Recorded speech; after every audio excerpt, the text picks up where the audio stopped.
வணக்கம். நான் உங்கள் அபிமான யோகாம்பாள் சுந்தர். ஆச்சு நம்ம கனு பார்த்துட்டோம், பொங்கல் பார்த்துட்டோம். இன்றைக்கி கணுப்பிடி வரைக்கும் வந்தாச்சு. கணுப்பிடி வச்சு எல்லோரும் காத்தால் இது பண்ணுவேன். இந்த காக்காப்பிடி கணுப்பிடிக்கெல்லாம் இது வச்சுருப்பேன் கண்டிப்பாக. நம்ம அன்றைக்கி கனு ரசம் காய்ச்சக்கூடாதுன்னு சொல்லி பெரியவாள்லாம் சொல்லுவாள்.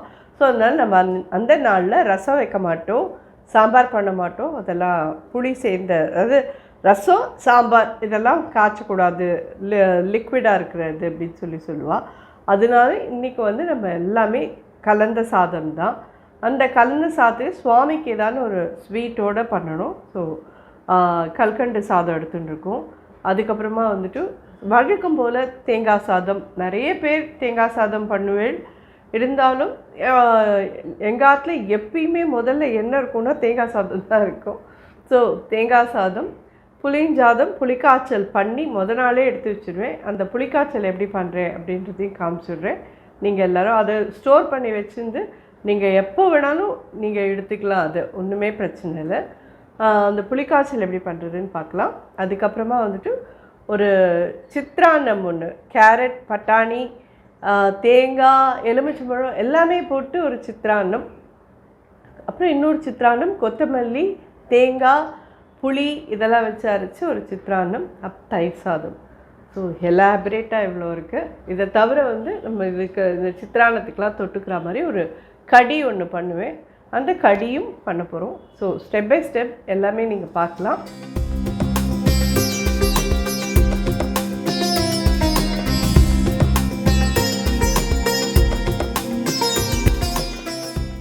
ஸோ இது என்னன்னு கேட்டேன்னா, கல்கண்டு சாதத்துக்குன்னு நான் 1 litre full cream milk காய்ச்சிருக்கேன்.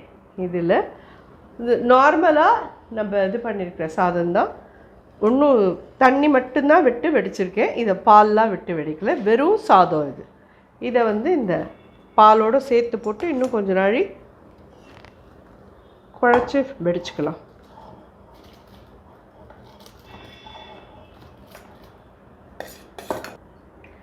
So இது பாலோடு போட்டுக்கும். இது சிம்மில் வச்சு இது பாட்டில் கொஞ்ச நேரம் நல்லா கொதித்து கெட்டியாகி நல்லா இதாகட்டும். சாதம் இல்லாமல் நல்லா குழஞ்சிட்டும் பாலோடு சேர்ந்து.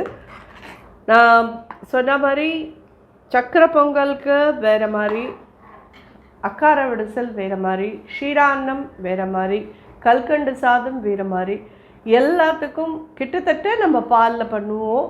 ஆனால் ஒரு சின்ன சின்ன சின்ன சின்ன வேரியேஷன்ஸ் கண்டிப்பாக இருக்கும் இது எல்லாத்துக்கும். சக்கரை பொங்கல் நம்ம நீங்கள் பார்த்துருப்பேன், பானையில் பாலை பொங்க விட்டுட்டு அதுலேயே நம்ம தண்ணியை விட்டு அரிசி பருப்பை போட்டு இது பண்ணி அது சாதம் நல்லா குழஞ்சிதானதுக்கப்புறம் வெல்லத்தை கரைச்சி விட்டு பண்ணியிருப்போம். அக்கார வடிசலும் பார்த்துருப்பேன்.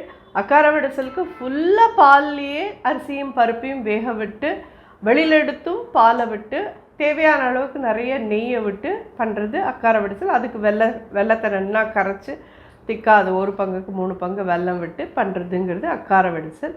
ஷீரான்னம் அப்படிங்கிறதும் கிட்டத்தட்ட பாலிலேயே சாதத்தை வெடிச்சிட்டும் அதுக்கப்புறமா பால்லையே அதை வெளியில் எடுத்து குழச்சி அதில் சர்க்கரை போட்டு பண்ணுறதுங்கிறது ஷீரம் அப்படின்னா பால், அது அது க்ஷீரான்னம். கல்கண்டு சாதத்துக்கு நீங்கள் சாதத்தை எல்லா கலந்த சாதத்துக்கும் வெடிச்சுக்கிற மாதிரி வெடிச்சுக்கலாம். ஆனால் வெளியில் எடுத்துகிட்டு பாலில் அதை போட்டு நல்லா திருப்பி கொதிக்க விட்டு அதை குழச்சி எடுத்ததுக்கு அப்புறமா அதோடு கூட கல்கண்டு ஆட் பண்ணி பண்ணுவோம். இப்போ இது பார்த்தீங்கன்னா கொதிக்க ஆரம்பிச்சுட்டு, ஸோ இதை நல்லா கொஞ்சம் மீடியம் ஹையில் வச்சு மூடி விட்டு ஒரு 25 மினிட்ஸ் கிட்ட இது நல்லா கொதிக்கட்டும். சாதம்லாம் நல்லா மசிஞ்சு வரும். இப்போ பார்த்தீங்கன்னா பாயசம் மாதிரி இருக்குது. சாதம் தனியாக பால் தனியாக ஓடின்னு இன்னும் ஒரு 20 மினிட்ஸ் கழிச்சு பார்த்தேன்னா இதெல்லாம் நல்லா மசிஞ்சிருக்கும்.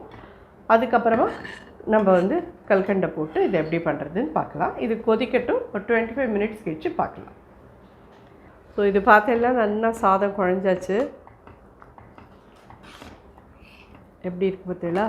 இந்த ஸ்டேஜில் இதில் கொஞ்சம் குங்குமப்பூ ஆட் பண்ணுறேன். இதேமாதிரி இது 200 கிராம்ஸ் கிட்டக்க இருக்கிற கல்கண்டு. இதை இதில் அப்படியே எடுத்துக்கலாம்.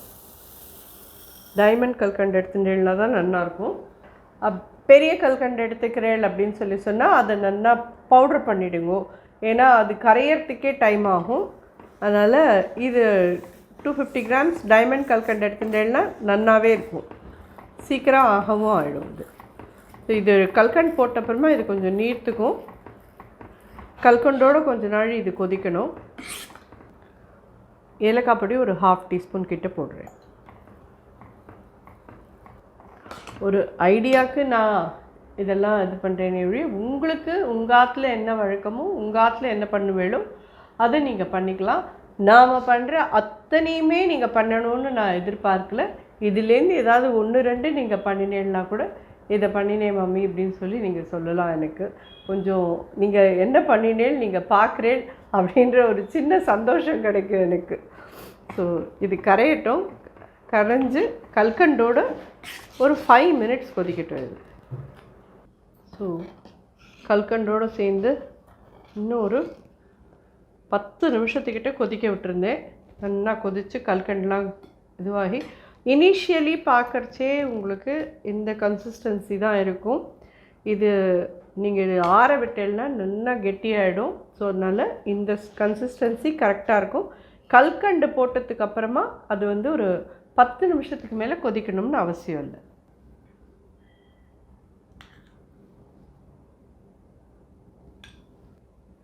ஒரு 10-12 முந்திரி பருப்பு. அதேமாரி கல்கண்டு சாத்துக்கெலாம் நிறைய சக்கரை பொங்கல் மாதிரி அவ்வளோ நெய் விடணும்லாம் அவசியம் இல்லை. இதுக்கு வந்து இந்த அளவுக்கு இருந்தால் போதும். ஏன்னா நம்ம பால் வந்து நல்லா 1 லிட்டர் ஃபுல் க்ரீம் மில்கில் தான் இதை பண்ணியிருக்கோம். அப்படிங்கிறச்சு இது இந்த லெவலில் இருந்தால் போதும். ஆனால் ஒரு 2 டேபிள் ஸ்பூன் கிட்ட நெய் விடுங்க போதும். இதை வந்து அடுப்பு அணைச்சிட்டு இல்லை ஃபைனலாக இதில் சின்ன பீஸ் பச்சை கற்பூரம் நல்லா பவுட்ரு பண்ணிவிட்டு இதில் ஆட் பண்ணணும். ஸோ நல்லா கலந்து விட்டோம்னா ஜோரான கல்கண்டு சாதம் இந்த கணுப்பிடிக்கான இது தயாராகிடுது. நம்ம எல்லோரும் இதை சுவாமிகிட்ட வச்சுட்டு எல்லா பிரதர்ஸ்கோசரமும் நம்ம பிரார்த்தனை பண்ணிப்போம், எப்பயுமே சொல்கிற மாதிரி. ஏன்னா ரக்ஷாபந்தன் அப்படிங்கிறது தான் நார்த்தோட ஒரு இதுவாக இருந்தாலும் இந்த ஊரில் நம்ம கொண்டாடுறது இந்த கணுப்பிடி இது தான். இந்த கணு வைக்கிறதே வந்து பிறந்தாத்துக்கோசரமும் நம்ம கூட பிறந்த வாளுக்கோசரமும் எல்லாரும் க்ஷேமமாக சௌக்கியமாக ஆயுள் ஆரோக்கிய சௌக்கியத்தோடு எப்பயும் நல்லா இருக்கணும் அப்படின்னு சொல்லி நம்ம எல்லா பிரதர்ஸும் இருக்கிற உலகத்தில் இருக்கிற எல்லாருமே நல்லா இருக்கணும் அப்படின்னு சொல்லி நம்ம பிரார்த்தனை பண்ணிப்போம். ஜோரான இந்த கல்கண்டு சாதம் தயாராகிடுத்து. அடுத்தடுத்து இருக்கிற டிஷ்ஷை பார்க்கலாம். நம்ம இப்போது தேங்காய் சாதம் சிம்பிளான இது தான், ஈஸியாக பண்ணக்கூடியது, எல்லாருக்கும் பிடிச்சி, அதுவும் குழந்தைகளுக்குலாம் கண்டிப்பாக தேங்காய் சாதம் பிடிக்கும். அது எப்படி பண்ண எல்லோரும் பண்ணின்னு இருப்பேன். அது ஒன்றும் புதுசாக நான் ஒன்றும் இது பண்ணல. ஒரே ஒரு சின்ன ட்ரிக் அதில் யூஸ் பண்ணுவேன். என்னன்னு கேட்டேன்னா கடைசியாக கொஞ்சம் சுகர் போடுவேன். அதில் போட்டேன்னா அந்த தேங்காயோட மாய்ஸ்சர் அப்படியே இருக்கும். சாதத்தில் கலந்து சாப்பிட்றதே அது ரொம்ப ரொம்ப நல்லாயிருக்கும். தேங்காய் சாதத்துக்கு வந்து தேங்காவை நல்லா ட்ரையாக வறுக்கணும் அப்படின்ற மாதிரி வறுக்காதீங்க, கொஞ்சம் வறுத்தாலே போதும், அது ரொம்ப நல்லாயிருக்கும். அப்படி 1 டீஸ்பூன் நெய் விட்டுருக்கேன். தேங்காய் எண்ணெய் 1 2 3 4 டீஸ்பூன் கிட்ட தேங்காய் எண்ணெய் விட்டுருக்கேன். ஒரு 1/4 டீஸ்பூன் கடுகு போட்டுக்கிறேன். 2 வரமிளகா போடுறேன். கடலைப்பருப்பு 2 ஸ்பூன்,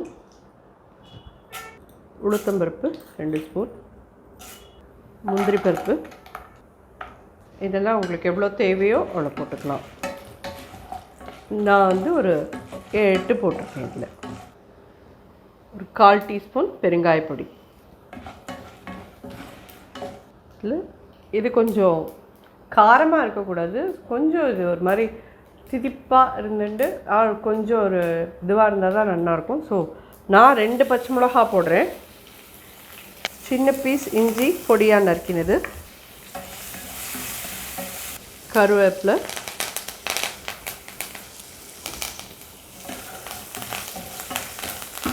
அடுப்பை சின்னது பண்ணிவிட்டு தேங்காய் ஆட் பண்ணலாம்.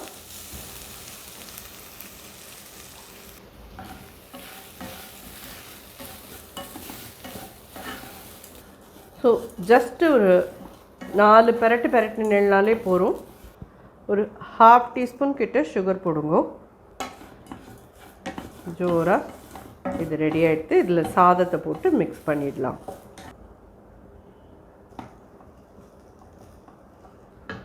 அடுப்பை அணைச்சாச்சு. இதில் உப்பு மட்டும் போட்டுறேன். உப்பு வந்து தேங்காய் சாதத்துக்கு வந்து கம்மியாக போட்டுக்கோங்க. ரொம்ப போட்டேன்னா கரிச்சு போயிட்டுனா உப்பு, அதாவது தேங்காய் சாதம் நல்லா இருக்காது. உப்பு கரிக்க இருக்கக்கூடாது. இது கொஞ்சம் கம்மியாக இருந்தால் தான் நல்லாயிருக்கும். ஸோ நான் இப்போ போட்டிருக்கிறது ஒரு 1/2 டீஸ்பூன்லேருந்து 3/4 டீஸ்பூன் கிட்ட தான் போட்டிருக்கேன். அது போரும். ஏன்னா நான் சாத்துக்கு வந்து உப்பு போட மாட்டேன். ஸோ அதனால் 3/4 டீஸ்பூன் கிட்ட போட்டிருக்கேன். இது கூட எங்களுக்கு தெரியாதா அப்படின்னு நிறைய பேர் கேட்பேன். எஸ், உங்கள் எல்லாருக்கும் தெரிஞ்சது தான். நான் வந்து இது புதுசாக யாரானு குழந்தைகள்லாம் இருக்கா, அவெல்லாம் தனியாக இருக்கா ஃபேமிலியை விட்டு, இல்லை அம்மா அப்பாட்டேருந்து தனியாக இருக்கா, அவளுக்கெல்லாம் இது வேணும் அப்படின்னு ஆசைப்படுறான்னா அவளுக்கோசரம் தான் இது. ஸோ இது ஜோராக ரெடி ஆகிடுது. கொஞ்சமாக கொத்தமல்லி. இது தேங்காய் சாதம் தயாராகிடுச்சு. சித்ரான்னமில் ஒன்று. ஸோ சுவாமி நேயத்துக்கு இது ரெடி. அடுத்த ஐட்டம் பார்க்கலாம். ஸோ இப்போ வந்து ஒரு டிஃப்ரெண்ட்டான சித்ரான்னம். இது வந்து ரொம்ப ஹெல்த்தியாகவும் இருக்கும், ரொம்ப நன்னாகவும் இருக்கும். இது நீங்கள் நிச்சயமாக குழந்தைகளுக்கு, இல்லை நீங்கள் ஆஃபீஸ் கொண்டு போகிறதுக்கு, இல்லை உங்கள் ஆற்றுல இருக்கிறவர்களுக்கெல்லாம் பண்ணி கொடுக்கறதுக்கெல்லாம் கூட இது ரொம்ப ரொம்ப ஆப்டாக ரொம்ப நல்லாயிருக்கும். இது எப்படி பண்ணுறதுன்னு பார்க்கலாம். இதில் வந்து கேரட் இருக்கும், பட்டாணி இருக்கும், தேங்காயும் இருக்கும், எலுமிச்சம்பழத்தையும் புழியும். ஸோ அதனால ஒரு மாதிரி இது எலுமிச்சம்பழ சாதத்தில் கேரட்டு பட்டாணி எல்லாம் போட்டு தேங்காயும் போட்டு பண்ணினா எப்படி இருக்குமோ அப்படி இருக்கும். கண்டிப்பாக ரொம்ப நல்லாயிருக்கும். நிச்சயமாக எல்லோரும் ட்ரை பண்ணுவோம். குக்கிங் ஆயில் தான் எடுத்துட்டுருக்கேன். நார்மல் குக்கிங் ஆயில் எடுத்துக்கோங்க, இல்லை கடலை எண்ணெயில் பண்ணிக்கிறேன்னா பண்ணிக்கோங்க.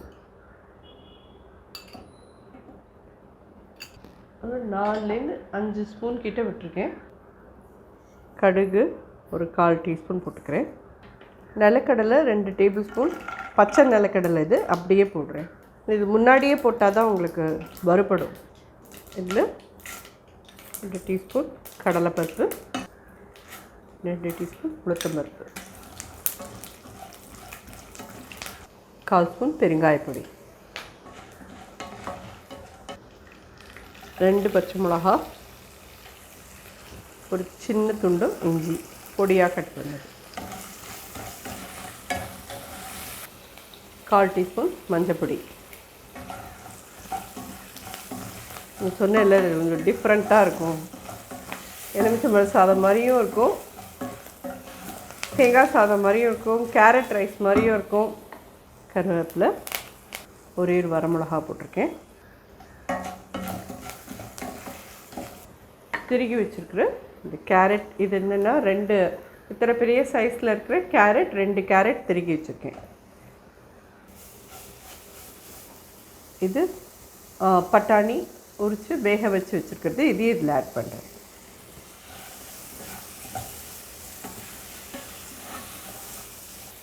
கால் டீஸ்பூன் இந்த காய்க்கெல்லாம் மட்டும் போடுறேன். அப்புறமா சாதத்துக்கு போடலாம். நம்ம ஒரு 2 நிமிஷம் இந்த கேரட் இந்த பட்டாணி எல்லாம் நல்லா வதங்கட்டும். அடுப்பை பெருசாக வச்சுட்டே வதக்கிடுவோம். நான் எடுத்துகிட்டு இருக்கிற இந்த அளவு இது வந்து கண்டிப்பாக 4 பேருக்கு போகும்.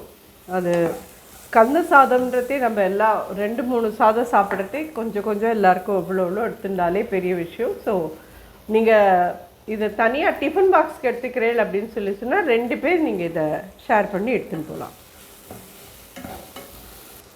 ஸோ இந்த இதுலேயே தேங்காய் ஆட் பண்ணலாம்.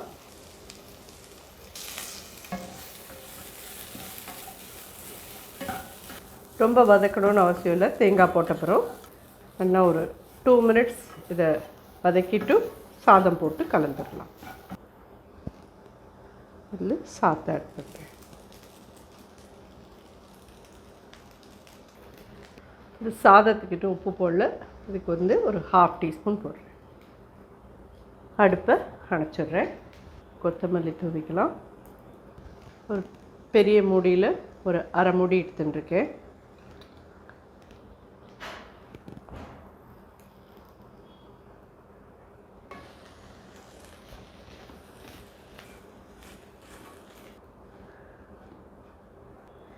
நல்ல பெரிய பழமாக ஒன்று பழங்கிட்ட புழிஞ்சிடலாம், சரியாக இருக்கும். இது வந்து ஒரு அரை மூடி புழிஞ்சிருக்கேன். நல்லா கலந்துட்டு நைவேத்தியம் பண்ணிடலாம். அப்புறமா வேணுன்னா இன்னொரு அரை மூடி புழிஞ்சிக்கலாம். அதுதான், வேறு ஒன்றும் இல்லை. இது ரொம்ப டிஃப்ரெண்ட்டாக, ஒரு பக்கம் திதிக்கும் ஒரு பக்கம் புளிக்கும், நல்லா ஜோராக இருக்கும். மத்தியான வேலைக்கு சாப்பிட்றதுக்கு ரொம்ப நல்லாயிருக்கும். ஸோ தயாராகிடுச்சு. நம்ம இதில் நிலக்கடலை மட்டும்தான் போட்டிருக்கோம். எங்களுக்கு நிலக்கடலை வேண்டாம் அப்படிங்கிறவா நிலக்கடலை போட்டுக்காதீங்க, முந்திரி பருப்பு போட்டுக்கிறேன், எல்லாம் போட்டுக்கோங்க. நிலக்கடலை அலர்ஜி இருக்கிறவா முந்திரி பருப்பு போட்டுருக்கோம். இல்லை இப்படியே பண்ணிக்கலான்னா ஜோராக இப்படியே இருக்கும், ரொம்ப நல்லாயிருக்கும். மத்தியான வேலைக்கு எந்த கலந்த சாத்தையும் ட்ரை பண்ணி பாருங்க. அடுத்த ஐட்டம் பார்க்கலாம். ஸோ நம்ம இப்போ வந்து கொத்தமல்லி சாதம் பண்ணுறதுக்கு பார்க்கலாம். கொத்தமல்லி சித்ரான்னா எப்படி நீங்கள் அதை இது பண்ணிட்டாலும் ஓகே. இதுவும் ரொம்ப டிஃப்ரெண்ட்டாக ரொம்ப ரொம்ப நல்லாயிருக்கும். எப்படி பண்ணுறதுன்னு பார்க்கலாம். 3 4 ஒரு பச்சை மிளகா, 2, எங்களுக்கு 2 போகிறோம். காரம் வேணுங்கிறவா நல்லா 3 4 வச்சுக்கோங்க. ஒரு சந்தேகத்துக்கு ஒரு ஹாஃப் வச்சுருக்கேன், அவ்வளோதான். இதோட ஒரு ஹாஃப் கட்டு தான் இது கொத்தமல்லி. ஒரு சின்ன சொல்கிறது ஒரு நெல்லிக்காய் சைஸ் புளி இதோட ஆட் பண்ணிக்கோங்க. ஊற வச்சுட்டு எடுத்துக்கோங்க.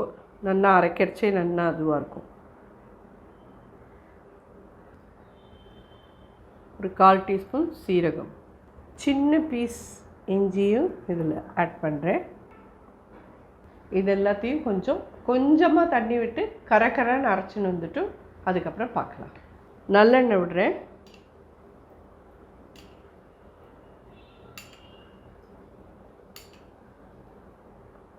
அஞ்சு ஸ்பூன் கிட்டக்க நல்லெண்ணெய் விட்டுக்கோங்க. 1/4 ஸ்பூன் கடுகு போடுறேன். இதுமாதிரி நிலக்கடலை கடுகு வெடிக்கிறதுக்கு முன்னாடியே போட்டுறேன். பச்சை நிலக்கடலைங்கிறதுனால அது வறுபடுறதுக்கு கொஞ்சம் நேரம் ஆகும். ஸோ அது மாதிரி நிறைய பேர் வந்து நான் இந்த கரண்டி யூஸ் பண்ணுறதே வேறு எனக்கு கமெண்ட்டில் பிளாஸ்டிக் யூஸ் பண்ணாதீங்க மாமி அப்படின்னு சொல்லி மெசேஜ் வருது. இது பிளாஸ்டிக் இல்லை, இது சிலிக்கான். இது சமையலுக்கு உகந்த இதுவாக தான் இது கொடுத்துருக்கா. ஸோ அதனால இதை யூஸ் பண்ணிட்டுருக்கேன். எப்போயாவது தான் நான் எடுப்பேன், ரேராக தான் இந்த கரண்டிலாம் நான் எடுப்பேன். கடலைப்பருப்பு 2 ஸ்பூன், உளுத்தம்பருப்பு 2 ஸ்பூன், பெருங்காயப்பொடி 1/4 டீஸ்பூன். இப்படி வறுப்பட்டால் தான் இந்த நிலக்கடலை பட்டுன்னு வெடிக்கும். அப்போ தான் அது நல்லா வறுபடுறதுன்னு அர்த்தம். அதனால தான் அது கடுகு வெடிக்கிறச்சேயே அதை போட்டோன்னா நல்ல பச்சை கடலையாக இருந்தால் நல்லா நீங்கள் வறுத்த கடலை தான் யூஸ் பண்ணுறீங்கன்னா நீங்கள் லாஸ்ட்டாக கூட சாதத்து மேலே போடுறச்சு அப்படி யூஸ் பண்ணிக்கோங்க. கருவேப்பிலை போடுறேன். ஒரு 1/4 டீஸ்பூன் மஞ்சப்பொடி. ஸோ இதில் நம்ம இப்போ அரைச்ச இந்த கொத்தமல்லி, தேங்காய், புளி அந்த இதை வந்து இதில் ஆட் பண்ணலாம். நல்லா ஞாபகம் இருக்குது, நான் இன்னும் உப்பு ஆட் பண்ணலை. ஸோ நிச்சயமாக உப்பு போடலையே அப்படின்னு நினச்சிட்டு இருப்பேன். இது வதக்கரிச்சே தான் உப்பு போட போகிறேன். சாதத்துக்கும் சேர்த்து ஒரு 3/4 டீஸ்பூன் கிட்ட போட்டுருவேன். இதை நல்லா வதக்கிடலாம். ஏன்னா பச்சையாக புளிலாம் வச்சுருக்கோம். இது நல்லா கெட்டியாக வரைக்கும் வதக்கிடுங்கோ, தண்ணியே இல்லாத மாதிரி. பார்த்தீங்கன்னா நம்ம முன்னாடி எப்படி விட்டோம், இப்போ எப்படி இருக்க கெட்டியான்றது உங்களுக்கு பார்த்தாலே தெரியும். இன்னும் கொஞ்ச நாள் வதக்கிடலாம். ஸோ இந்த அளவுக்கு நல்லா கெட்டியானதுக்கப்புறமா இதில் நம்ம சாதத்தை ஆட் பண்ணலாம். அடுப்பை சின்னதாக வச்சுட்டு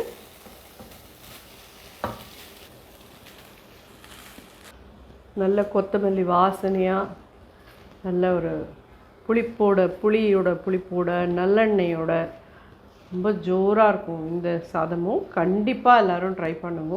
இதுவுமே வந்து உங்களுக்கு கனவுக்கு மட்டுமே இல்லை, நீங்கள் கையில் டிஃபன் பாக்ஸில் கூட எடுத்துன்னு போகலாம். இப்போ நல்ல குளிர் நாளைக்கும் அதுக்கும் உங்களுக்கு கொத்தமல்லிலாம் நல்லா சீப்பாக ரொம்ப நல்லா கிடைக்கிறது. ஸோ இது கரெக்டான டைம். இது நம்ம வேறு எதுவும் கலர் பொடி எதுவுமே கலக்கலை. கொத்தமல்லியோட பச்சை கலர்லேயே இது இவ்வளோ ஜோராக வந்திருக்கு. அடுப்பு அணைச்சிட்டேன். இது நல்லா ஊறிண்டு நல்லா ஜோராக இருக்கும். நல்லா ஒரு எப்படியும் இது நம்ம ஃபைனலாக எல்லாத்தையும் முடிக்கிறதே இன்னொரு அரை மணிக்கிட்ட ஆகும். அதுக்குள்ளே இது நல்லா ஊறிண்டு பொலன்னு ரொம்ப ஜோராகிடும். நிச்சயமாக எல்லோரும் ட்ரை பண்ணுங்க. இந்த கொத்தமல்லி சாதமும் சித்ரான்னம், கொத்தமல்லி சித்ரான்னம் ரொம்ப டிஃப்ரெண்ட்டான ஒரு வழியில். நம்ம யூஸ்வலி வெறும் கொத்தமல்லி புளி அதை மட்டும் வச்சு அரைச்சி பண்ணுவோம். இது அப்படி இல்லாத கொத்தமல்லி புளி தேங்காய் ஜீரகம் எல்லாம் வச்சு பண்ணியிருக்கேன். டிஃப்ரெண்ட்டான ஒரு இது. கண்டிப்பாக ட்ரை பண்ணுங்க எல்லோரும். அடுத்த ஐட்டம் பார்க்கலாம். ஸோ தயிர் சாதம்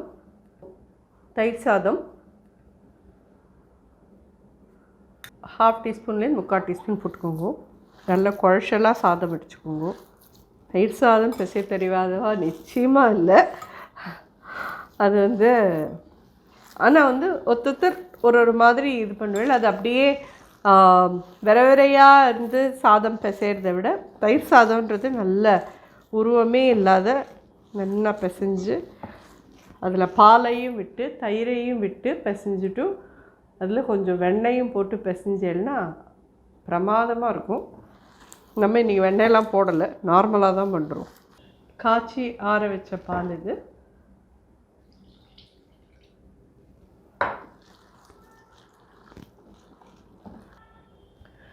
ஸோ இது நம்ம ஆற்றுல வர கொத்தின தயிர்.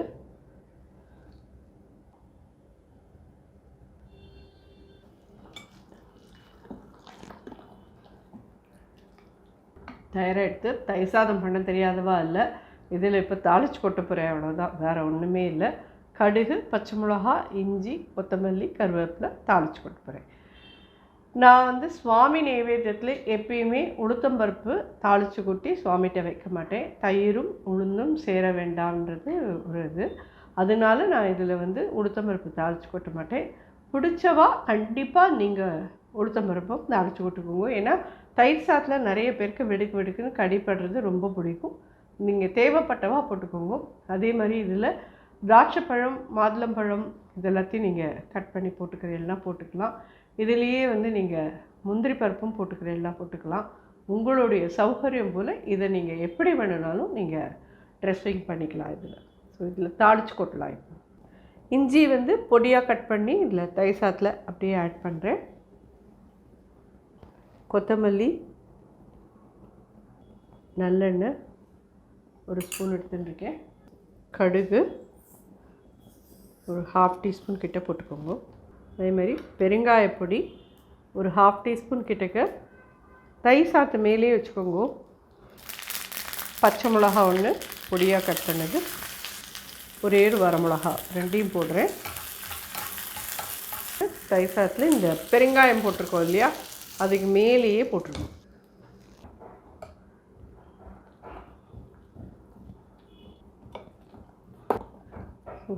ஜோரான தயிர் சாதம் தயாராகிடுது சுவாமி நைவேத்தியத்துக்கு. நம்ம இன்னும் கடி மட்டும் தயார் பண்ணோன்னா எல்லாமே தயார். அப்பளம், வடை அது உங்களுடைய சௌகரியம். உங்களுக்கு என்ன தேவையோ அதை நீங்கள் பொரிச்சிக்கலாம். நான் ஆற்றுல இருக்கிற வடை 2 அப்பளம் அதை பொரித்து வச்சு தான் இது பண்ண போகிறேன். ஸோ நீங்கள் உங்களுக்கு என்ன ப்ரிஃபரபிளோ அதை பார்த்து பண்ணிக்கலாம். ஸோ இது தயிர் சாதம் ரெடி. நம்ம கடி மட்டும் பார்க்கலாம். ஸோ நம்ம இப்போ கடி பண்ணிக்கலாம். கடின்றது ஒரு மோர் குழம்பு தான். ரொம்ப ஜென்ரலாக இந்த கலந்த சாத்துக்கெலாம் இந்த மோர் குழம்பு ரொம்ப நல்லாயிருக்கும். தேங்காய் வெங்காயம்லாம் வச்சு அரைச்சி விட்டு அப்படிலாம் பண்ணாத. இதில் இன்னும் 2 ஸ்பூன் கிட்ட கடலை மாவு போட்டுருங்க. மஞ்சப்பொடி ஒரு 1/4 டீஸ்பூன், உப்பு ஒரு 3/4 டீஸ்பூன் கிட்ட போட்டிருக்கோம். இது காரப்பொடி ஒரு 1/2 டீஸ்பூன் கிட்ட போடுறேன். ஏன்னா பச்சை மிளகாவும் இஞ்சி வேறு நம்ம தட்டி வச்சுருக்கோம், அது வேறு போட போகிறோம். இது எல்லாத்தையும் நல்லா மிக்ஸ் பண்ணிக்கலாம். ஸோ இது ரெடி ஆகிடுது. இது நார்மல் குக்கிங் எண்ணெய் ஒரு 3 டீஸ்பூன் கிட்ட எடுத்துட்டுருக்கேன். கடுகு ஒரு 1/4 டீஸ்பூன், வெந்தயம் ஒரு 1/4 டீஸ்பூன். இதில் 2 பச்சை மிளகா, 1 இன்ச் துண்டத்துக்கு இஞ்சி, கருவேப்பிலை கொத்து 3யுமே இதில் சேர்த்து வச்சுருக்கோம். எல்லாத்தையும் சேர்த்து நல்லா இடித்து வச்சுருக்கேன். இதில் இதை ஆட் பண்ணிக்கலாம். மோர் சிலிப்பி வச்சுருந்ததில் கடலை மாவு அண்ட் உப்பு மஞ்சப்பொடி, காரப்பொடி எல்லாம் போட்டு வச்சது அதை இதில் ஆட் பண்ணுறோம்.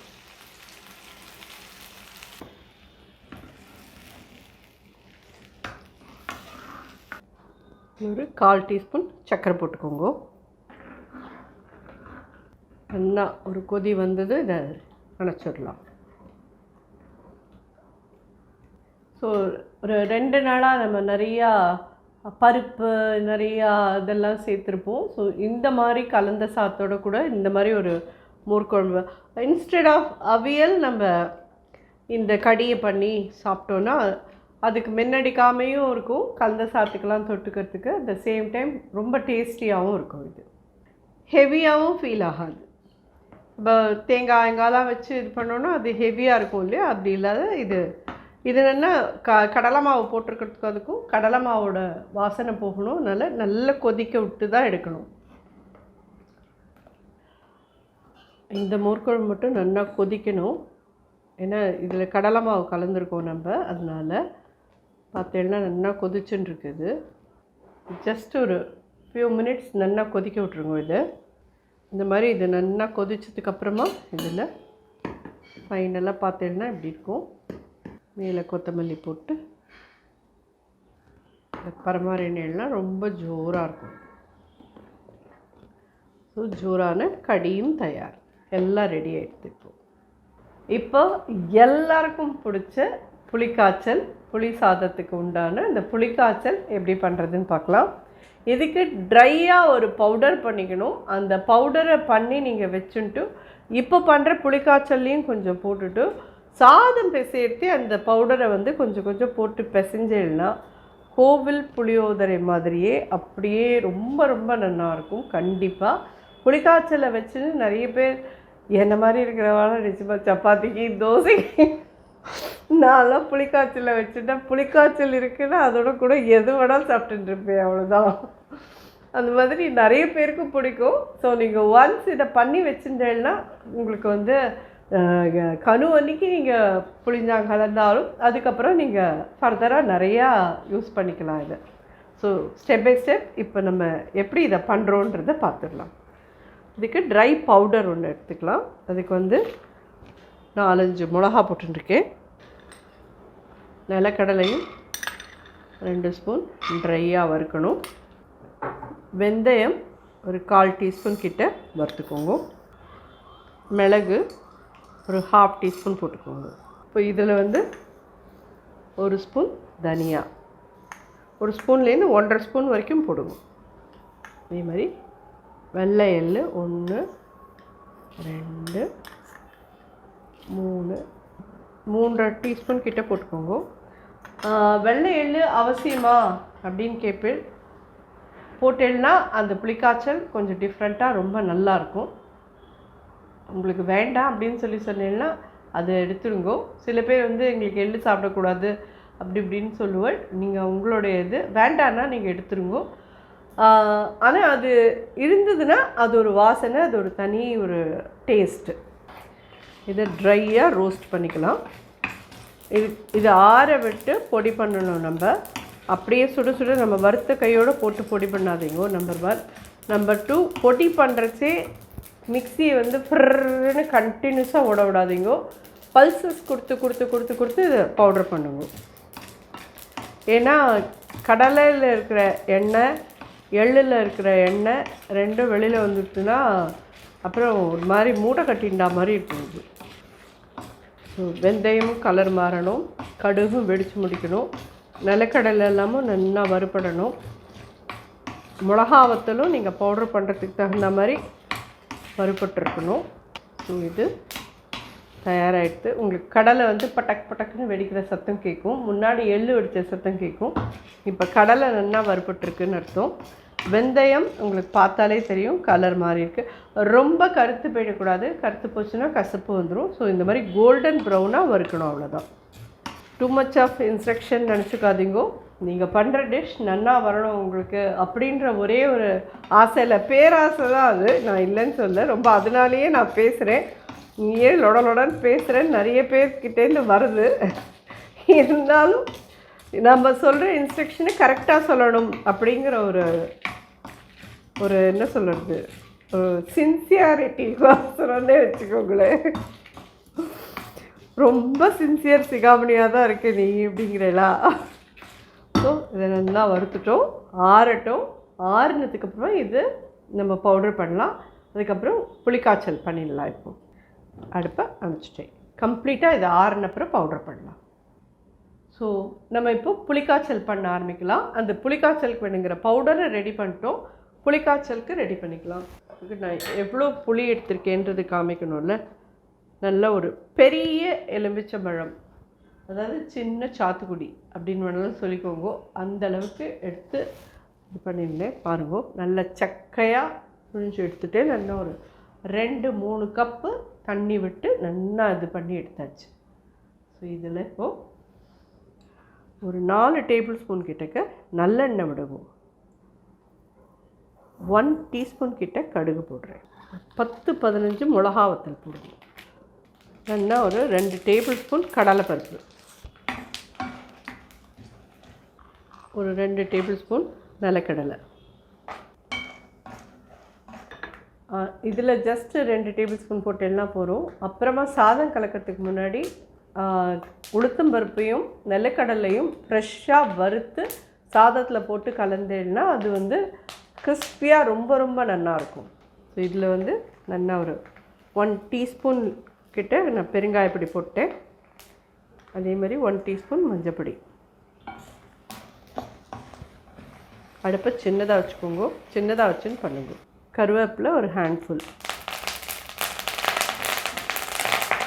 இதில் இந்த புளியை கரைச்சி வச்சுருக்கேன் இல்லையா, இதை ஆட் பண்ணுறேன்.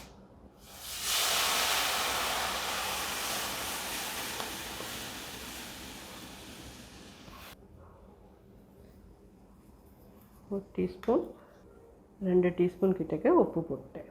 இது நல்லா கொதித்து கெட்டியாகட்டும், எண்ணெயெல்லாம் மேலே வரணும். அதுக்கப்புறமா நம்ம இந்த பொடியை ஆட் பண்ணுறதை பற்றி பார்க்கலாம். இது வந்து குறைஞ்சபட்சம் ஒரு 20 மினிட்ஸ் டு 25 மினிட்ஸ் ஆகும் கொதித்து கெட்டி ஆகிறதுக்கு, ப்ளஸ் எண்ணெயெல்லாம் மேலே வரத்துக்கு. அதுக்கப்புறமா நம்ம இந்த பொடியை ஆட் பண்ணி அதுக்கப்புறம் சாதத்தை எப்படி கலக்கணுன்றதை பார்க்கலாம்.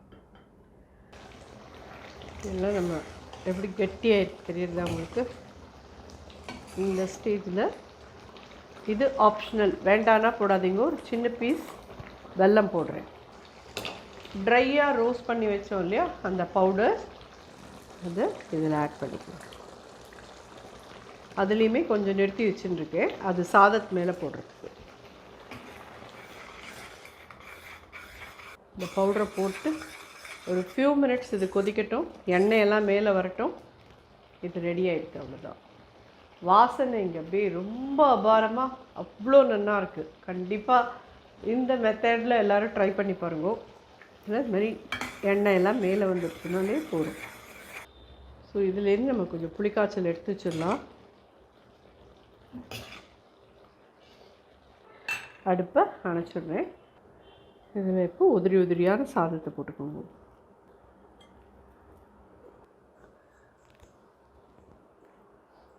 இந்த ட்ரையாக பொடி பண்ணி வச்சுருந்தோம் இல்லையா, அதையும் இதில் ஆட் பண்ணிக்கலாம். கருவேப்பிலை கொஞ்சம் போட்டுக்கலாம். இது இறக்கி வச்சுக்கலாம். நான் ஒரு டேபிள் ஸ்பூன் கிட்ட நல்லெண்ணெய் விட்டுருக்கேன். நல்லா 2 டீஸ்பூன் கிட்ட உளுத்தம்பருப்பு போட்டுக்கோங்க. இதே முந்திரி பருப்பு ஆப்ஷனல், இது வெறும் இது மட்டும் போகிறோம். நிலக்கடலை மட்டும் போட்டுக்கிறேன்னாலும் ஓகே, பட் நான் வந்து ஒரு இதுக்கு போடுறேன். இது சும்மா ஜஸ்ட் ஒரு அடிஷ்னல் டேஸ்ட், அவ்வளோதான்.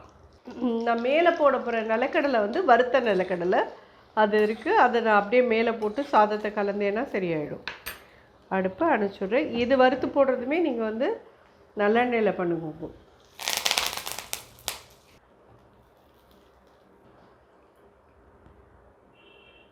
இனிஷியலி ஃபஸ்ட்டு புளிக்காய்ச்சல் போட்டு நீங்கள் கலக்கரிச்சு கொஞ்சம் ரொம்ப நிறையா இருக்கிற மாதிரி கொச கொசன்னு இருக்கிற மாதிரி இருக்கும்.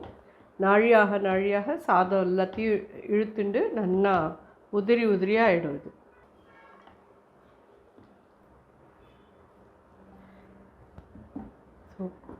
ஜோரான புளிக்காய்ச்சலும் தயாராகியாச்சு. இந்த கனு பண்டிகைக்கு நம்ம பண்ணியிருக்கிற இந்த 5 கலந்த சாதமும் உங்களுக்கு எல்லாருக்கும் பிடிச்சிருக்கும்னு நினைக்கிறேன். கண்டிப்பாக ட்ரை பண்ணுங்க. 5ம் பண்ண முடியலன்னா ஏதாவது ஒரு 2 3 ஏதாவது ட்ரை பண்ணிட்டேன்னா அது என்ன பண்ணினேன்னு சொல்லிவிட்டு கண்டிப்பாக எனக்கு கமெண்ட்டில் சொல்லுங்கள். உங்களுக்கு எப்படி வந்தது, உங்கள் ஆற்றுல இருக்கிறவா எல்லோரும் எப்படி அதை லைக் பண்ணா அப்படின்றது நீங்கள் எனக்கு சொன்னீங்கன்னா சந்தோஷமாக இருக்கும். ஸோ எல்லாருக்கும் இந்த பொங்கல் கனு எல்லாமே நல்லபடியாக சந்தோஷமாக குடும்பமாக எல்லோரும் சேர்ந்து கொண்டாடியிருப்பேன்னு நான் நம்புகிறேன். நன்றி, வணக்கம்.